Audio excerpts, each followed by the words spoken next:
Alors, de façon générale, les mesures qui sont mises en place sont là dans un premier temps pour assurer la bonne sécurité et le bon déroulement d'un environnement protégé.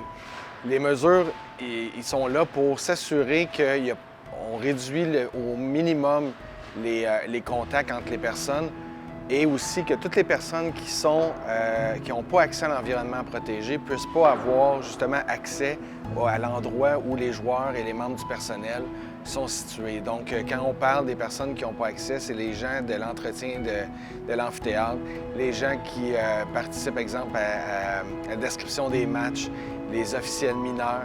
Donc, tous ces gens-là qui n'ont pas accès nécessairement à l'environnement protégé, il faut délimiter une zone qui nous permet justement de séparer ces deux groupes de personnes-là. En fait, outre l'environnement protégé, ce qui a été mis en place aussi, c'est évidemment toutes les règles sanitaires, que ce soit la désinfection des mains. On a plusieurs postes à différents endroits où les personnes peuvent et doivent se laver les mains, se désinfecter les mains.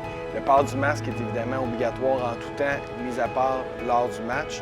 Donc, les joueurs doivent porter un nouveau masque à tous les jours. Un masque qui est procédural. Et aussi, évidemment, on a nos tests COVID qui doivent être passés régulièrement aux 3 jours. Alors, tous les joueurs et membres du personnel qui ont accès à l'environnement protégé passent des tests 3 fois par semaine. Donc, toutes ces mesures qui ont été mises en place, c'est primordial. Ça a été lors de nos différentes rencontres avec la santé publique. C'est des éléments qui ont été pointés par la santé publique pour s'assurer d'un environnement qui est le plus sécuritaire possible pour permettre à nos joueurs de continuer d'évoluer et à se développer pendant la saison régulière qui est en cours.